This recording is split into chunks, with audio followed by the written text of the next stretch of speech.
Calendar का संबंध तारीखों से होता है तो शब्दकोश यानी कि डिक्शनरी। तो डिक्शनरी का संबंध किससे होता है? तो जैसे कि कैलेंडर हमें तारीख बताता है तो डिक्शनरी हमें क्या बताता है? वर्ड्स यानी कि शब्दों के बारे में बताता है। तो इसका सही आंसर क्या हो जाएगा? एक पहला शब्द। नेक्स्ट क्वेश्चन, गड़गड़ाहट का संबंध अगर वर्षा से है तो रात्रि किस चीज से संबंधित है? जैसे गड़गड़ाहट होती है तो बारिश होती है, वैसे ही रात्रि किस चीज से संबंध होगी? दिन से तो नहीं, दिन से नहीं होगी, शाम से भी नहीं होगी। गौधली, गौधली में आप गौधली क्या होता है? तो गौधली सुबह शाम और रात के बीच का संबंध होता है। सूर्य मतलब ये सूर्यास्त का समय होता है, तो ये भी नहीं होगा। तीसरा क्वेश्चन आपका क्या है? तीसरा ऑप्शन आपका क्या है? तो तीसरा ऑप्शन है अंधेरा। तो हाँ, अंधेरा होगा। इसका मतलब कि जैसे गड़गड़ाहट हुआ तो मतलब बारिश होगी, और अगर अंधेरा हुआ है तो मतलब रात हुई है। तो इसका सही आंसर क्या हो जाएगा? रात्रि। तो हमारे हम आते हैं नेक्स्ट क्वेश्चन पे। नेक्स्ट क्वेश्चन यहाँ पे पूछा है, भौंकना कुत्ते से संबंधित है तो गुर्राना किससे संबंधित होगा? तो कुत्ता क्या करता है? भौंकता है। उसी तरह गुर्राना किस जानवर से संबंधित होगा? तो गुर्राना का संबंध होगा आपके तो हम देखते हैं इसका ऑप्शन क्या हो सकते हैं? भालू, शेर, सियार या बिल्ली। तो शेर तो दहाड़ता है, बिल्ली म्याऊं म्याऊं करती है, सियार का भी इससे नहीं होगा। तो इसका क्या होना? इसका पहला भालू होगा। ठीक है, नेक्स्ट क्वेश्चन। तो ये क्वेश्चन एक बार और रिपीट हो चुका है, तो चलिए कोई नहीं, इसका तो सीधे से क्वेश्चन नीडोलॉजी पूछा है आपसे, तो नीडोलॉजी आप पहले भी किया था, तो इसका घोंसले से संबंध होगा। नेक्स्ट क्वेश्चन पूछा है आपसे, क्वेश्चन आपसे पूछा है, पेचकस का काम अगर पेच कसने से है तो हथौड़ा किससे संबंधित है? तो हथौड़े का क्यों यूज करते हैं?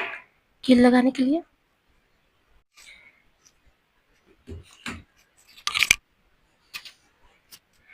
सो गाइस, हमारा जो नेक्स्ट क्वेश्चन है, उस क्वेश्चन में आपसे पूछा है कि ढांचा मकान से संबंधित है तो अस्थि पंजर किससे संबंधित होगा? अस्थि पंजर मतलब कि आपका जो कंकाल का ढांचा होता है, स्ट्रक्चर, उसी से रिलेट कर रहा है। तो अस्थि पंजर किससे रिलेट हो सकता है? तो अस्थि पंजर जो होता है वो शरीर से रिलेटेड होता है। ठीक है, नेक्स्ट क्वेश्चन। नेक्स्ट क्वेश्चन यहाँ पे आपसे पूछा हुआ है कि ऊन ऊन जिस तरह से भेड़ से संबंधित होता है उस तरह रेशम किससे संबंधित होता है? जैसे कि ऊन कहाँ से मिलता है? ऊन भेड़ों से मिलता है। तो रेशम हमें कैसे मिलता है? तो रेशम हमें मिलता है रेशम के कीड़ों से। तो इसका सही आंसर क्या हो जाएगा? रेशम का कीड़ा। नेक्स्ट क्वेश्चन क्या है? नेक्स्ट क्वेश्चन है आपका कि बंदूक सिपाही से रिलेट करता है तो कैमरा किससे रिलेट करेगा? तो नॉर्मली बंदूक सिपाही के पास ही देखने को मिलती है, और कैमरा किसके पास देखने को मिलता है? तो कैमरा आपका देखने को मिलता है फोटोग्राफर के पास। तो इसका सही आंसर क्या होगा? फोटोग्राफर। Next question. तो बस हमारा नेक्स्ट क्वेश्चन है, भूसी चावल से संबंधित होता है। चावल को आपने देखा होगा, चावल एक घोल जैसा होता है, उसके अंदर रहता है, तो उसे क्या कहते हैं? भूसी होता है। तो भूसी चावल के अंदर जैसे चावल होता है, तो खोल के अंदर क्या होता है? तो खोल जो होता है वो आपसे संबंधित है अंडे से। जैसे अंडे को आपने देखा होगा, अंडे के ऊपर एक खोल होता है, तो उससे बारे में पूछना है। तो आपका नेक्स्ट और लास्ट क्वेश्चन क्या है आज का? तो यहाँ पूछा हुआ है कि दूध क्रीम से संबंधित है तो धान किससे संबंधित है? दूध से हमें क्या मिलता है? क्रीम मिलता है। वहीं धान से क्या मिलता है? तो धान से हमें चावल मिलता है। ठीक है, तो आज के लिए इतना ही। अगर आपको वीडियो अच्छी लगी हो तो चैनल को लाइक शेयर एंड सब्सक्राइब जरूर करिएगा।